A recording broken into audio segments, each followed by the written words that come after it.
మేడారం జాతర ఘనంగా కొనసాగుతోంది. భారీగా తరలి వచ్చిన భక్తులు అమ్మలకు బంగారం సమర్పిస్తున్నారు. గద్దెలపైకి ముడుపులు, కొబ్బరికాయలను వేస్తారు.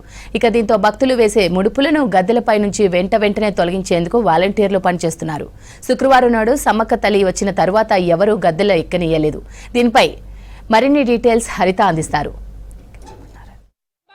పిలిచే సమ్మక్క సారలమ్మ మహాజాతర చాలా వైభవంగా ప్రారంభమైంది. ఈ రోజు నుంచి 3 రోజుల పాటు అత్యంత వైభవంగా నిర్వహించేందుకు ఏర్పాట్లు చేశారు. దానికి తగ్గట్టుగానే భారీగా లక్షల్లో భక్తులు తరలి వస్తున్నారు. ప్రస్తుతం మనం సమ్మక్క గద్దె వద్ద పరిసర ప్రాంతాలను చూడొచ్చు. భారీగా భక్తులైతే మొక్కులు చెల్లించుకుంటున్నారు. ఇటు అమ్మవారికి సమర్పించే ముడుపులను చూడొచ్చు. ప్రాంగణం మొత్తం కూడా అమ్మవారి గద్దె చుట్టూ కూడా అమ్మవారికి భక్తులు సమర్పించే ముడుపులు, కొబ్బరికాయలు, బెల్లం, బంగారంగా పిలుస్తుంటాము, అవన్నీ కూడా అమ్మవారి ప్రాంగణానికి చేర్చేందుకు భక్తులు ఉత్సాహంగా ఇటు భక్తులు అయితే ముడుపులను అయితే వేస్తున్న సిచ్యువేషన్ చూడొచ్చు. అయితే ఇక్కడ ప్రత్యేకంగా 4 రోజుల పాటు జరిగే ఈ జాతరలో ఈ రోజు నుంచి సమ్మక్క సారలమ్మను గద్దె మీదకి తీసుకురావడం స్టార్ట్ అవుతుంది. అయితే ఈరోజు సారలమ్మ గద్దె మీదకి చేరుస్తారు. పగిడిద్దరాజు, గోవిందరాజులను కూడా తీసుకొస్తారు. అయితే దీనికంటే ముందు నుంచే భక్తులు భారీ సంఖ్యలో వచ్చి బంగారాన్ని కావచ్చు ముడుపులను చెల్లిస్తున్నారు. మనకు ఈ జాతర నిర్వాహకులు ఉన్నారు, అరుణ్ గారు, మాట్లాడదాం. అన్న చెప్పండి, ఇవాళ నుంచి సారలమ్మని తీసుకురాబోతున్నారు గోవిందరాజు, పగిడిద్దరాజు, రేపు సమ్మక్క వస్తుంది, అసలు ఏర్పాట్లు ఎట్లా ఉన్నాయి? ఏర్పాట్లు బాగున్నాయండి. వచ్చే భక్తులకు ఎటువంటి ఇబ్బంది కలగకుండా అన్ని ఏర్పాట్లు చక్కగా చేసిండ్రు. ఈరోజు అంటే కన్నెపల్లి నుంచి సాయంత్రం పూట సారలమ్మను, ఇటు పూనుగొండ్ల నుంచి పగిడిద్దరాజును, కొండాయి నుంచి గోవిందరాజును తీసుకురావడం జరుగుతుంది. అంతకంటే ముందు దాదాపు 10-11 ప్రాంతంలో ఈ గద్దెలలో పుట్టమన్ను తీసుకొచ్చి, అంటే సమ్మక్క పూజలు, సారలమ్మ పూజలు, పుట్టమన్ను తీసుకొచ్చి అలికి గొట్టు గోత్రాల ప్రకారం పీట ముగ్గులు వేయడం జరుగుతుందండి. అట్లాగే ప్రత్యేకంగా పూజలు నిర్వహించిన తర్వాత సాయంత్రం పూట వీళ్ళందరూ గద్దెలలో ప్రతిష్ఠించడం. ఇదే మాఘశుద్ధ పౌర్ణమి వెన్నెలలో ఈ బుధవారం రాత్రిపూట ఇటు సమ్మక్కకు, ఇటు పగిడిద్దరాజుకు ఆదివాసీల సంప్రదాయాల ప్రకారం ఇప్పటికే దాదాపుగా లక్షలాది మంది భక్తులు అమ్మవార్లను దర్శించుకుంటున్నారు. ఈ గద్దెలలో చూడండి, ఇవన్నీ అమ్మవారికి ముడుపులు, కానుకలు ఉన్నాయి.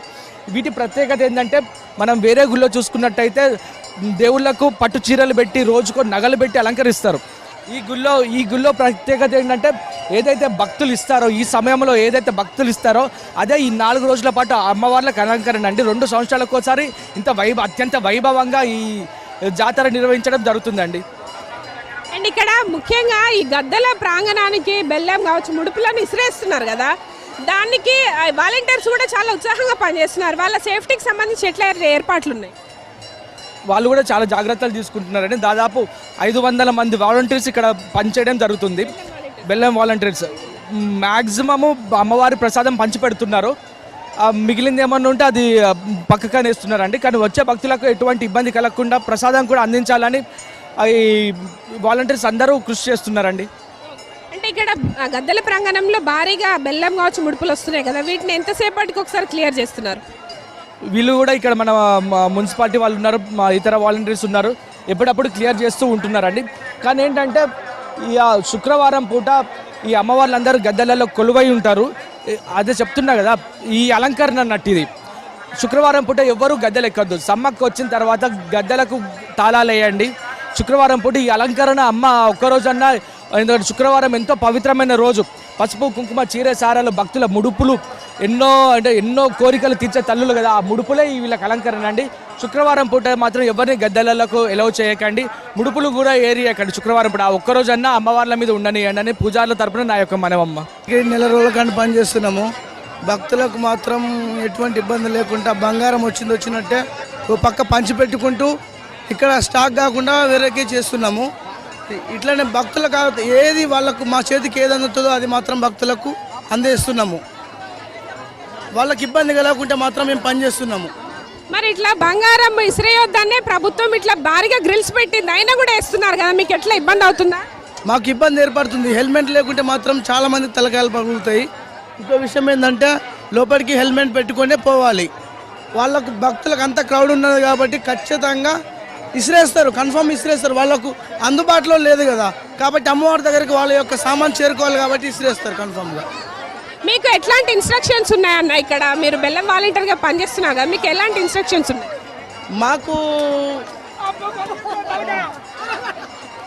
ఎట్లనే తగులుతూనే ఉంటాయి దెబ్బలు. మాకంటే ఇక మామూలుగా హెల్మెట్లు ఉన్నాయి కాబట్టి వాళ్ళు మేము ఇప్పటికి నెల రోజుల కానీ పనిచేస్తున్నాము. భక్తులకు మాత్రం మంచి సేవ అందిస్తున్నాము. ఓకే, మాకు మాత్రం చాలా హ్యాపీ. ఉన్న నెల రోజులు అయితే మాత్రం మాకు చాలా హ్యాపీ. ఇది ఒక్కటి చాలా, అంతే. ఇక నా ఇది రెండోది. ఏం చేస్తుంటారు మీరు? బెల్లం ప్రజలకు పంచుడే. ఎట్లా వేస్తున్నారా? పొద్దున్న నుంచి ఎట్లా ఉంది భక్తుల రద్దు? భక్తులకు మంచిగా సంతోషంగానే ఉన్నది. చాలా మంది వస్తున్నారు, సంతోషంగా పోతున్నారు. బెల్లం దెబ్బలు తగులుతున్నాయా మరి? బెల్లం ఇసురు వస్తున్నారు. తాకుతాయి. ఇవి ఉండుట్లో కొంచెం సేపు అవుతానే కానీ ఒళ్ళు ఇట్లా తాకుతాయి. తాకినా కానీ దేవుడే చూసుకుంటాడు అంతా. బాగానే ఉంది, చాలా బాగుంది. సేఫ్టీకి ఏమేమి వాడుతున్నారు? సేఫ్టీకి హెల్మెట్లు వాడుతున్నామండి. బాగానే ఉంది, చాలా బాగుంది. కొబ్బరికాయలు వేస్తున్నారు, పూలు, తల్లికి పలారాలు, ప్రతి ఒక్కటి, బెల్లము, బంగారము అన్నీ ఇస్తున్నారు. చాలా బాగుంది. ఇది ప్రస్తుతం గద్దెల వద్ద ఇటు బెల్లం వాలంటీర్స్ కావచ్చు, ముడుపుల చెల్లింపులకు సంబంధించిన ఇన్ఫర్మేషన్. కెమెరా పర్సన్ మహేష్తో హరిత, V6 న్యూస్, సమ్మక్క జాతర నుంచి.